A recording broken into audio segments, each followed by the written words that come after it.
o Dieguinho. Bom, galera, tá entrando no ar mais um pós-jogo do Dieguinho, de Vasco 0, Flamengo 1. Tá finalizado o primeiro jogo da semifinal do Campeonato Carioca.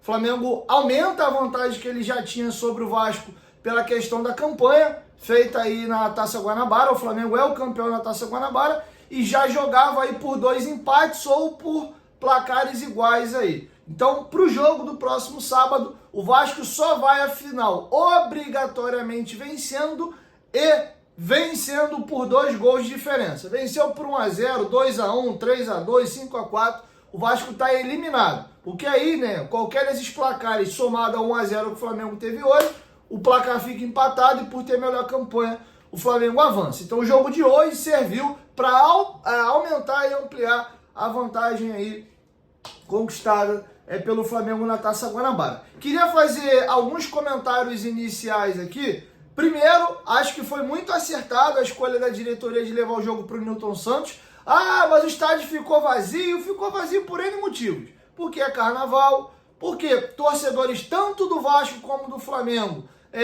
já não levam tanto o Campeonato Carioca já com esse gás todo.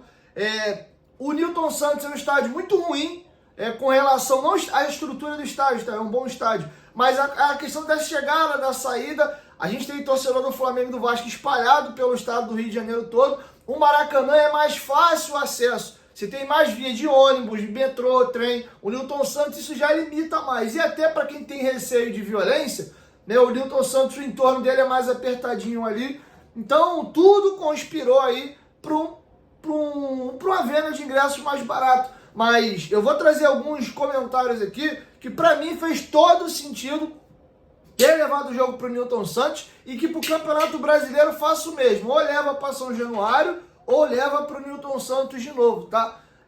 Vou entrar no jogo só pra gente matar logo aqui, ó. Lembrar vocês aí que a Bet Nacional, a Bet dos brasileiros, é a nossa parceira aqui no canal Futebolaço. Vai fazer a tua aposta? Corre lá na Bet Nacional. O link tá aqui, ó, na descrição do vídeo, no primeiro comentário fixado. Vai passar torcedores do Vasco e do Flamengo aqui. Todos os produtos da Golcase que eu vou mostrar pra vocês tem para ambos os clubes. Tá na promoção as garrafas modelo Fresh, usando o nosso cupom GOVASCO, você ganha um desconto aí. A garrafa vai estar saindo aí por R$ 161,50, tá? Isso aqui é a nossa garrafa Premium de 950 ml, você pode personalizar, são várias estampas. Para os rubro-negros que vão passar aqui, tem esses produtos também do Flamengo. Nossos copos técnicos estão também aí com desconto usando o nosso cupom GOVASCO. O copo sai a partir de R$ 94. Detalhe, tanto a nossa garrafa modelo Fresh como a nossa garrafa modelo Urban, ambas estão na promoção nesse mês de março, vindo com a base de silicone, de graça, tá? Comprou a garrafa, a base de silicone vem junto. Se você usar o nosso cupom, a garrafa modelo Fresh de 500, Urban de 500 ml, que é a nossa garrafa de entrada, um pouco mais barata e mais simples, tá saindo aí a R$ 94. Beleza? Golcase, parceira do canal Futebolaço, usem o cupom GOVASCO, tanto para vascaínos como rubro-negros, o cupom funciona normalmente. Dito isso, vou começar falando a respeito da escolha do estádio, porque tem muitas coisas para a gente falar aqui. O Vasco acertou, Nilton Santos é um estádio campo neutro para ambos, não favorece nem o Vasco nem o Flamengo, ambos jogam em pé de igualdade, porque nenhum dos dois estão habituados a jogar ali, o campo é neutro. O Maracanã já foi um campo neutro, hoje não é mais, porque Flamengo e Fluminense jogam 40, 50 jogos por ano lá, o Vasco só joga lá os clássicos e vez na vida ou tá na morte, via justiça, ele manda um jogo lá no Maracanã. Então, os jogadores do atual elenco do Flamengo e os jogadores do atual elenco do Vasco, os rubro-negros estão acostumados a jogar lá os tricolores e os vascaínos não. Então, quando você leva o jogo para o Nilton Santos, de fato é um campo neutro. E eu vou pegar um exemplo aqui, que sim, estádio, campo, tudo faz diferença. O Léo Ortiz, já teve uma informação importante passada na transmissão, ele é o segundo jogador do Flamengo que mais tem acerto de passe. Muito técnico, e o Léo Ortiz foi o jogador que mais errou passe do Flamengo hoje, inclusive colocando o Flamengo em situação de perigo, porque o gramado é diferente, é sintético, a grama é ralinha, por ser sintético, a bola é mais rápida, é diferente. O kick da bola no Maracanã é de um jeito e ali é diferente. Tem referência do campo, da placa, e o jogo ficou mais igual. Agora, falando a respeito da postura do Vasco, hoje foi outra completamente diferente, principalmente na primeira etapa. Mal começou o jogo, já tem uma traulitada ali do Piton para cima do Wesley, E o Vasco já quis dizer pro Flamengo nos primeiros minutos, aquele time bunda mole, aquela postura de merda que a gente teve contra vocês no último jogo, isso ficou naquele jogo lá e hoje vai ser diferente. A gente pode ganhar, empatar ou perder, mas hoje a gente vai jogar igual o sujeito homem pra dentro de vocês. Tomou o amarelo, logo na sequência veio ali a entrada do Wesley também na canela do Verratti, que era para ter sido expulso, porque ele entra com o pé por cima, não acho que ele foi maldoso, que ele quis de fato acertar o Verratti, mas ele perdeu o tempo. E quando ele perde o tempo da bola, ele pega a canela do Verratti de frente, para mim ele era para ter sido expulso, o árbitro quis dar aquela contemporizada, deu o amarelo. O tempo fechou, aquela confusão toda ali, mas o jogo já começou com o Vasco jogando a temperatura lá em cima, dizendo, ó, não vamos afinar para vocês hoje. A gente vai hoje jogar dentro. E o Vasco mesclou a forma de marcar. Ora ele marcava meia pressão, que era a partida intermediária do Flamengo, e tinha hora que o time baixava um pouquinho mais o bloco para poder dar uma descansada. Diferente daquele time bunda mole do clássico anterior, que o Vasco ficou todo recolhido em cima do seu gol e o Flamengo rodando bola de um lado para o outro, o Vasco com dificuldade de marcar e quando tinha essa bola, 1, 2 toque, bimba, bola estourada lá na frente. O Vasco merecia ter vencido o primeiro tempo, não porque jogou muito mais bola, teve mais chance, mas o Vasco no que ele se propôs a fazer, que foi marcar o Flamengo mais em cima e jogar nos erros do Flamengo,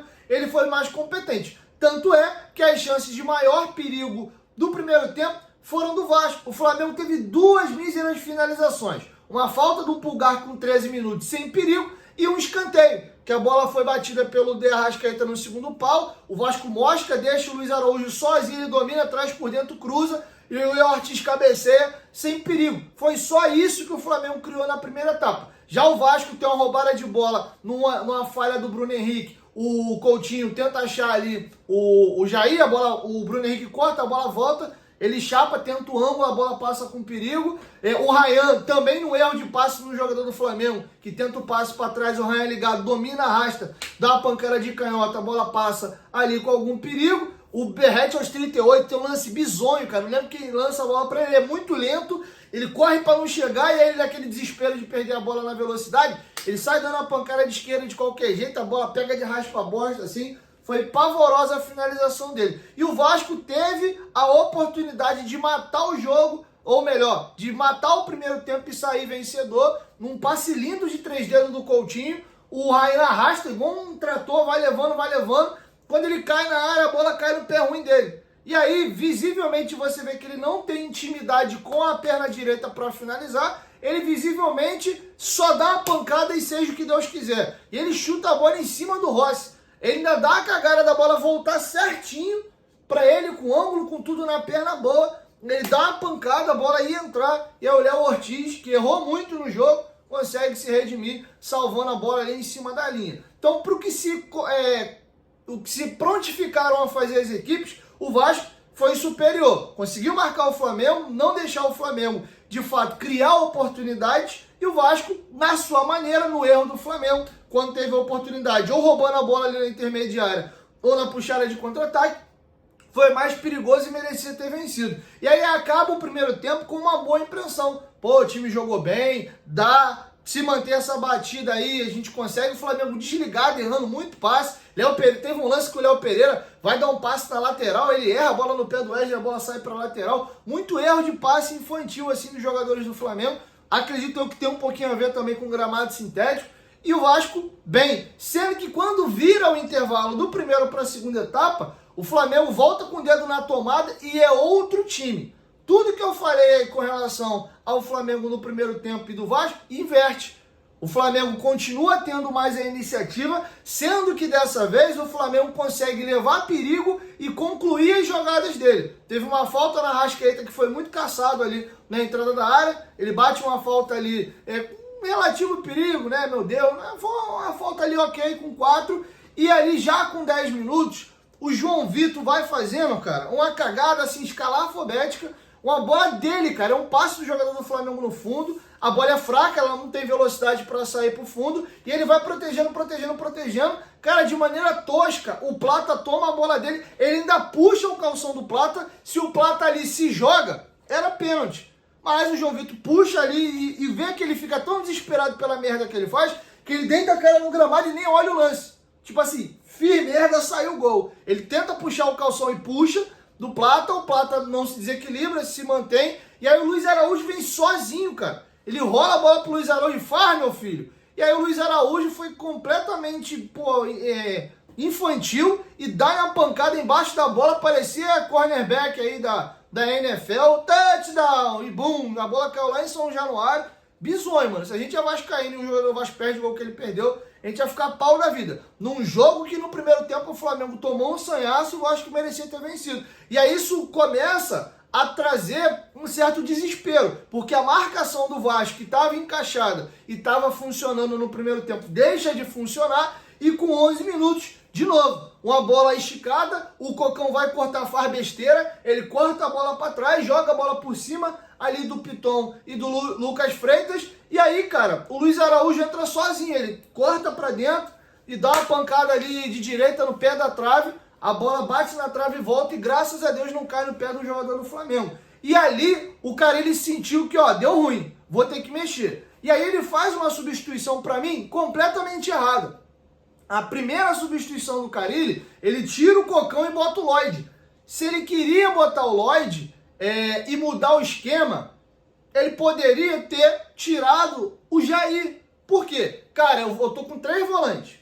O Flamengo tá me amassando no segundo tempo. A marcação não tá batendo. Pô, eu vou meter um atacante, eu já acho que ele poderia ter mantido o sistema que ele tava jogando. Mas já que ele quer botar um atacante e o Flamengo tá amassando o Vasco, o que ele faz? Ele tira o Cocão, que de fato não estava fazendo lá grandes jogos, mas o Cocão pelo menos é mais combativo do que o Jair. E o Vasco precisava, naquele segundo tempo, pelo que o jogo estava se desenhando, era marcar mais o Flamengo do que de fato construir. E aí o Vasco tem mais problemas para marcar. E eu explico. Primeiro, ele tira o Cocão e bota o Jair. O Jair tem uma pegada mais frouxa no meio, sobrecarrega o Hugo e, ao invés de ter 3 volantes, ele passou a ter 2 volantes e o Lloyd. E aí sim, eu vou ter que falar do Lloyd. Vai ter uma galera mimizenta aí falando que é pegação de pé, que eu já tô reclamando antes do cara chegar. Galera, parem de ser infantis e imaturos e parem com esse negócio de jogador de estimação e olhem o jogo. Eu tô falando isso do jogo de hoje, no próximo jogo eu falo outra coisa, tá? Quem assistiu o vídeo que eu trouxe aqui no canal e nós tivemos uma entrevista de um jornalista angolano chamado Romilson ao Globoesporte.com, ele contou a carreira do Lloyd, as boas características dele, as características ruins, falou da polêmica dele na Copa Africana das Nações, que ele dá uma paulada no goleiro e é excluído da competição, que ele faz uma live falando mal do presidente, dos dirigentes e dos jogadores da seleção de Angola. Eu trouxe direitinho aqui a carreira dele, mas não era eu que estava falando, era um jornalista que acompanha a carreira dele inteira, angolano. E o Romilson fez um comentário sobre as características do Lloyd. Ele disse que é um jogador habilidoso, que tem velocidade, que inclusive tem potencial para ser um dos maiores dribladores do futebol brasileiro. Legal, sendo que ele faz um apontamento que me preocupou, e eu comentei nesse mesmo vídeo, o Romilson diz assim: o Lloyd não gosta muito de marcar e é um jogador que não é bom na recomposição. E, inclusive, ele já teve problema com isso, ele começa, inclusive, a ter oportunidades profissionalmente jogando de lateral, mas por ele marcar mal e gostar de jogar com a bola, ele foi deslocado para jogar de ponta. Quem falou isso foi um jornalista angolano, o Romilson, que acompanha a carreira dele inteira. E eu falei nesse mesmo vídeo, se o Lloyd está achando que ele vai chegar no Brasil e só vai jogar com bola no pé, e quando perder a bola ele vai voltar andando e vai estar tudo bem, ele vai se arrebentar.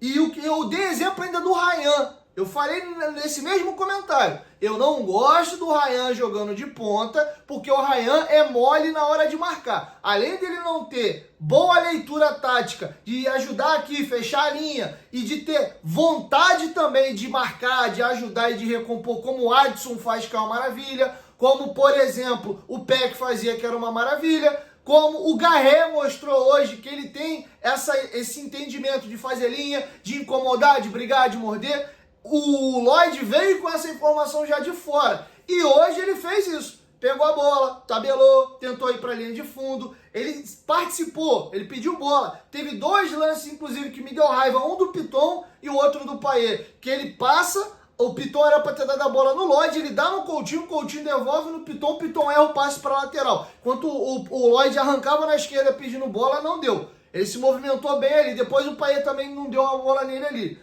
Então assim, vai uma crítica aqui e ele vai ter que mudar isso. O Lloyd, todas as vezes que o Vasco perdia a bola, ou até que ele perdia a bola, ele voltava andando e largava o Piton ferrado lá, com a dobra do Luiz Araújo que caía por aquele lado e pelo Wesley. Tem um lance até num contra-ataque, que o Wesley passa por ele como quem tá passando por um cone, nem a falta ele fez, e ele volta aqui, ó, no Miguel. E ele é um jogador veloz.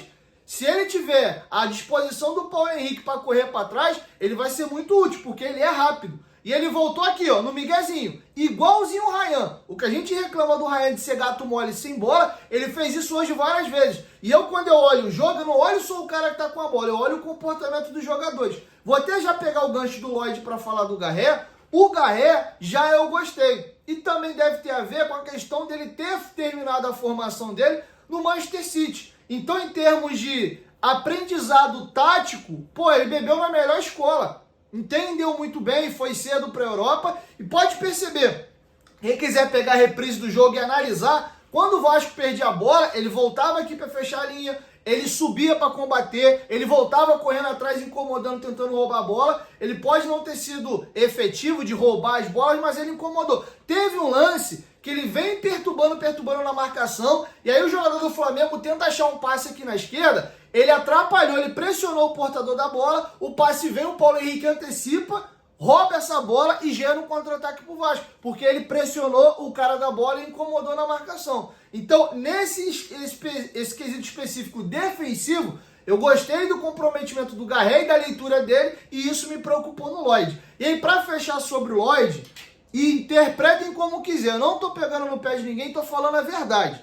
A gente sabe muito bem que o correto é a gente ser na nossa, mais calminho, mais caladinho. E aí, meu amigo, você primeiro faz as coisas, primeiro você ganha moral e depois, quando você prova que você é um grande jogador, aí você tem o direito de ser bocudo. Ah, mas o Edmundo era bocudo, o Romário era bocudo, o Viola, o Renato Gaúcho, o Túlio. Porra, a gente tá falando de jogadores craque, com grande carreira, já consolidado. Vê se o Edmundo com 17 anos, 18 anos em 92, se ele era bocudo, se ele ia rebolar a bunda pro Gonçalves. Não, o cara primeiro ele vira ídolo, primeiro ele ganha uma carreira, e aí depois dele provar que ele é pica, aí ele sim vira bocudo, ele rebate os outros. Mas primeiro você faz, depois você vira folclore. Por quê? Você só ser folclórico e não resolver dentro de campo, e cabe sim o Lloyd se colocou na condição de hoje receber essa crítica, porque ele ficou fazendo live, enchendo a boca de que é o jogo que ele gostava de jogar, que esse tipo de jogo ele faz confusão, pô, não sufoca o artista, deixa eu ser feliz, eu quero jogar esse tipo de jogo. E ele teve um comportamento hoje de um jogador normal. Não deu uma porrada, não fez uma confusão com ninguém. Faltou, inclusive, personalidade para ele de pegar a bola e ir para dentro. Eu vi ele fazer isso uma vez na esquerda, um lance que a bola tá até fechada, ele balanga, cruza, a bola volta, ele balanga, aí ele me faz a besteira do Vasco tá perdendo de 1-0 pro Flamengo, o Vasco tava piorando a sua situação pro clássico de volta, e o cara tenta me cruzar de letra num Flamengo e Vasco, o time perdendo de 1-0. Quando o Payet foi dar um passe virando a cara, com a gente perdendo um clássico, todo mundo desceu a linha nele, acho que foi em São Januário, não sei se foi contra o Botafogo. Teve um jogador do Vasco que fez isso. Não sei se vocês vão lembrar. Não sei se foi o Jean Davi, se foi o Payet. Então a mesma crítica que eu fiz nesse dia eu tenho que fazer pra ele hoje. A gente não tá ganhando o jogo pra jogador nosso ficar fazendo cruzamentozinho de letra. Então assim, a minha crítica a ele aqui é só isso. Falou demais, ganhou carinho e moral com a torcida do Vasco só por ser garganteiro.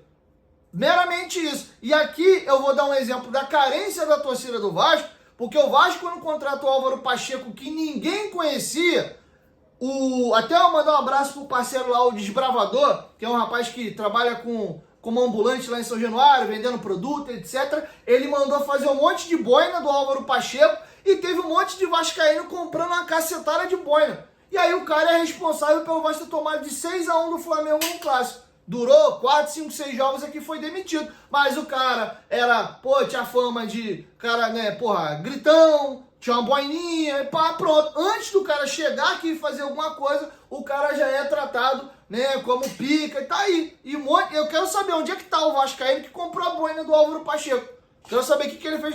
Então, assim, eu entendo a carência da torcida do Vasco, sendo que qualquer um engana a gente. E aí, vou até pegar um exemplo diferente. O Bernardo, que é campeão da Copa do Brasil no Vasco, ganhou o Carioca de 2015 e 2016 no Vasco, cansou de pedir, pelo amor de Deus, para voltar pro Vasco e nunca teve uma oportunidade. Mas um jogador que a gente não conhece, que tem uma carreira até aqui normal, jogou aí em segunda divisão de Portugal, agora tá num time pequeno lá da Turquia. O cara falou um monte, disse que ia fazer e acontecer no Flamengo e Vasco, não fez nada. Pronto, agora já é o candidato a ídolo. E aí eu vou apanhar por estar falando isso. Minha única questão foi que ele estava falando demais. E quando você fala muito, você chama a responsabilidade. Inclusive, tomou um chapéu no jogo hoje. Tá? Então, que ele bote o galho dentro, veja que o Brasil não é essa água de salsicha, é um país que o nível do futebol é alto, o sarrafo é alto, que ele tem a humildade de deixar a boquinha e começar a jogar bola, fazer gol, aí ele pode começar a falar e se ligar, porque ele vai ter que voltar para marcar coisa que ele não fez hoje. Então, gostei do Garrinha com bola, gostei da postura e do posicionamento dele defensivo sem bola, tá bom? E aí, cara, falando agora já da primeira substituição, o que acabou acontecendo com essa modificação? O Vasco perdeu a capacidade de marcação. Você perdeu o Cocão, que mesmo tendo suas deficiências, ele marca mais do que o Jair. O Hugo Moura ficou sobrecarregado com o Jair por dentro e o Lloyd, que entrou na esquerda, não estava marcando. E aí o que aconteceu? O Flamengo foi tendo mais facilidade para continuar criando. A leitura do Fábio Carille foi péssima. Aí ele me vem com um combo de segunda substituição aos 29, pouco depois do Bruno Henrique ter feito o gol. Ele tira o Ryan, bota o Garré, boa mexida, acho até que o Garré já pode até ser titular no próximo jogo, gostei, tá? O Coutinho no Payet é normal, acho até que o Coutinho poderia ter saído antes, porque a gasolina dele já tinha ido embora. Fez até um primeiro tempo ali ok, mas o Payet poderia ter entrado um pouquinho antes. E aí ele tira o Jair e bota o Sforza. Carille, o que você quer no Flamengo e Vasco com Sforza, meu parceiro? Porra, é o jogador mais sem intensidade que eu vi vestindo a camisa do Vasco. É o argentino que não parece argentino. Moleque trota em campo, tem bom passe, tem bola longa, mas não marca ninguém. E aí o Vasco ficou todo aberto. Ficou um jogo bola búlica, o Flamengo também largou e começou a ser um jogo maluco de trocação. O Vasco ataca pra lá, o Flamengo ataca pra cá, ninguém tinha posse da bola e ficou essa bola batendo e voltando, batendo e voltando e batendo e voltando. Um pouquinho antes pra falar do gol, cara, o gol do Bruno Henrique hoje diz muito sobre o Bruno Henrique, porque é um cara que ele tem uma estrela absurda, não só contra o Vasco, mas em clássicos. Cara, ele faz um golaço, que é um golaço cagado, cara. A bola vem, ele ali sim é mérito dele, ele dá o totó por cima da perna do jogador do Vasco, a bola resvala na perna do jogador do Flamengo, ela corre no corpo dele fazendo aquele efeito girando, a bola pega no pé do jogador do Vasco, resvala nele e cai próximo do pé. Ele não quis botar aquela bola no ângulo, ele só chutou. De qualquer jeito, a bola sobrou, é que se dane, irmão. Vou chutar aqui e vou ver qual é. E, cara, o chute é fraco, a bola vai viajando, o Léo Jardim, pra mim, explode lento e tá um pouquinho adiantado, porque a bola foi lenta e viajando. Aí ele pula, a bola cai na gaveta 1-0. Mérito do Bruno Henrique, tentou o drible, arriscou. O mérito dele é de ter sido um cara que arriscou. Chamou a responsa e, irmão, seja o que Deus quiser. E aí, papai do céu, às vezes premia o cara que tenta. Não tô dizendo aqui que ele não tem mérito, ele tem. Mas me dizer que não foi cagado o chute que ele deu, que pega meio de raspa bosta, sem força, e a bola cai na gaveta, é sorte. E Deus abençoa, e a sorte acompanha os competentes. Ele tem uma baita carreira, é um grande jogador, tá bom? E aí, cara, eu preciso falar também do Payet. Cara, que partida patética do Dimitri Payet. E eu quero ver os defensores do Payet agora nos comentários aqui. É sério que tu não vai criticar a partida que o Payet fez hoje? Primeiro cartão de visita dele. Ele entra, ele erra um passe que gera um contra-ataque pro Flamengo, a gente quase toma um gol. O Bruno Henrique vai no fundo, ou o Plata, não lembro. A gente é salvo pelo Gonga de Luz, Araújo chuta, o lance é travado, quase a gente toma um gol. A segunda bola que vai no Payet, ele vai dar um passe por dentro, acho que é o Gerson, estica o pé, toma a bola dele, puxa o contra-ataque.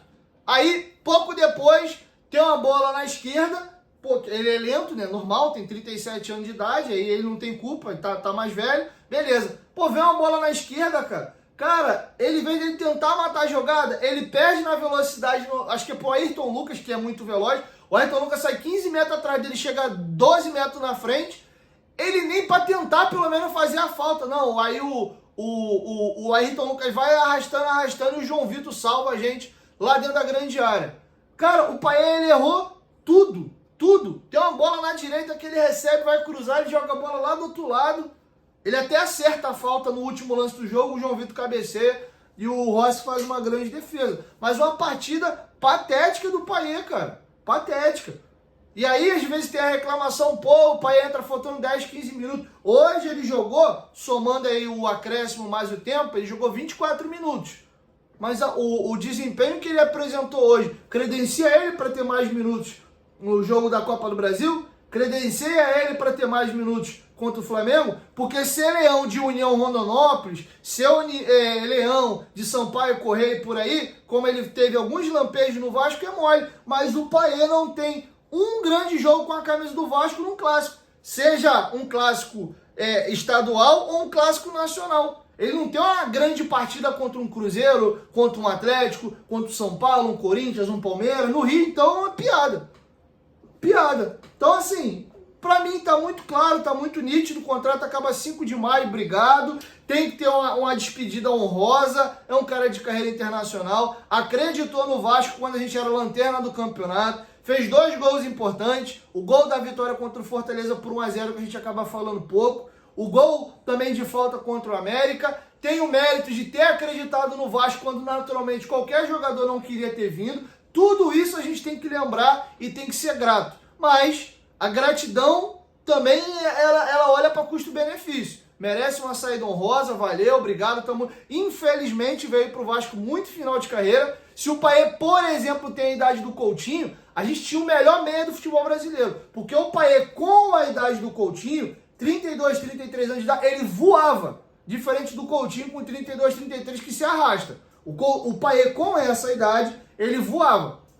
Uma pena pra gente ele ter chegado ao Brasil já com 36 anos de idade. Infelizmente, uma pena. Gostaria muito de ter pego o prime do Payet vestindo a camisa do Vasco. E acho até, mesmo com todas as críticas que eu faço, o balanço do todo do Payet é melhor do que o balanço todo do Coutinho. Mas, pensando em meio de ano, se é para optar entre um e outro, eu ainda tento um pouquinho mais o Coutinho por questão idade. Questão também de marketing, um jogador brasileiro, cria da nossa base, né? Enfim, tentar dar mais uma polida. Mas vou ficar com um comentário também que eu ouvi do Maestro Júnior durante a semana no programa Seleção Sport TV. Não lembro do que ele estava falando, mas ele fala assim, tem jogador que é locomotiva e tem jogador que é vagão. Mandar um beijo pro Caio, que é um amigo meu. Eu falei isso pra ele anteontem. Falei, Caio, o Coutinho não é mais locomotiva. O Coutinho virou vagão.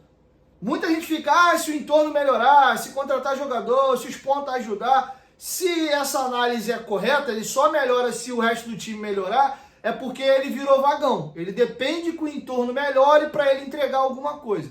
Ele não é vagão, não é ele, Coutinho, que vai puxar o desempenho do time para cima. A gente está vendo o Neymar puxar o desempenho do Santos para cima. A gente vê o Lucas Moura puxar o desempenho do Santos para cima. A gente vê o Hulk puxar o desempenho do Atlético para cima. Peguei jogadores aí de carreira internacional e final de carreira. O Coutinho não consegue ser esse jogador. Se o time melhorar, se tiver um entorno azeitado, ele pode contribuir. Então é sinal que ele já não é mais um jogador extra série. Ele é apenas um bom jogador que depende do entorno. Então ele deixou de ser uma locomotiva para virar um vagão. Acho que essa é a melhor análise que dá para fazer sobre Felipe Coutinho e Payet. Ambos hoje não têm mais capacidade deles puxarem a régua do time para cima. Eles dependem que o entorno melhore para que eles possam agregar alguma coisa para o time. Então, no final de contas aí, a gente acabou sendo penalizado num momento que eu acho que o cara ele lê mal o jogo, ele abre o meio campo, se ele queria botar o Lloyd, tirava o Jair, pô. Mantinha o Cocão e o Hugo. Tinha 2 volantes mais plantados e tinha os pontas ali. E outra, E também não dá para culpar tanto o Carille, porque eu acho que ele não conhece ainda a característica do Lloyd. Tá? Então, depois do jogo de hoje, ele vai entender que ele tem dificuldade de voltar para marcar. É algo que ele precisa aprimorar e melhorar, mas é uma informação importante para o Carille também absorver. Tá bom? Então me preocupou um pouquinho essa parte defensiva. Desejo muita sorte, que ele seja o melhor jogador do Vasco contra a equipe do Nova Iguaçu, que ele jogue bola pra caramba, que vire um ídolo, que vire o Riasco 2.0. Porque eu torço pro Vasco igual você. Eu adoro jogador folclórico, eu adoro o Deivinho, eu gostava do Romário, do Edmundo, mas eram caras que primeiro jogavam bola e por jogarem bola também tinham uma personalidade forte e eram caras engraçados que mexiam e movimentavam a mídia. Se o Deivinho não faz gol de título brasileiro no Palmeiras, não faz o gol do título da Libertadores, não mete gol no Real Madrid, no Barcelona e não se garante em campo, ele não ia adiantar em nada ser um cara folclórico, brincalhão, zoeiro, porque ninguém queria um jogador que só sabe fazer palhaçada e não resolve nada em campo. Então, um cara, para ele ser folclórico, brincalhão e zoeiro, ele primeiro tem que ser bom de bola. É muito cedo para dizer se o Lloyd é bom ou ruim, mas para quem fez essa fumaça toda, falou que ia fazer, falou que ia acontecer, que é esse tipo de jogo que ele queria jogar, e outra, o Carille ainda deu moral para ele e furou a fila. Porque ele treinou só ontem e ele foi a primeira substituição. Então, moral e oportunidade ele teve. Não aproveitou como deveria. Também quero entender, vou até assistir a coletiva, não sei se o Nuno sentiu alguma coisa. Achei muito estranho. O reforço mais caro da janela, o melhor jogador do Campeonato Português de janeiro, nem saiu do banco.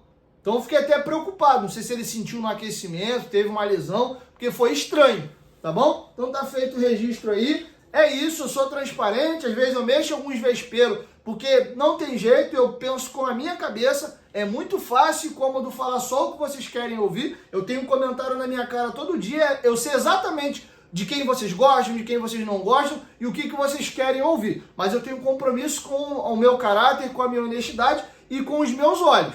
Se eu estou enxergando alguma coisa diferente de vocês, paciência, mas eu não vou me prostituir e falar aquilo que vocês querem ouvir só para agradar. Boa sorte ao Lloyd, que ele arrebente, que vire ídolo do Vasco, mas falou muito, foi muito garganteiro e hoje a bolinha dele foi isso aqui, ó. Tá bom? Então é isso. 1, 2, 3, futebolaço, tamo junto, família. E amanhã eu volto com a nossa primeira edição.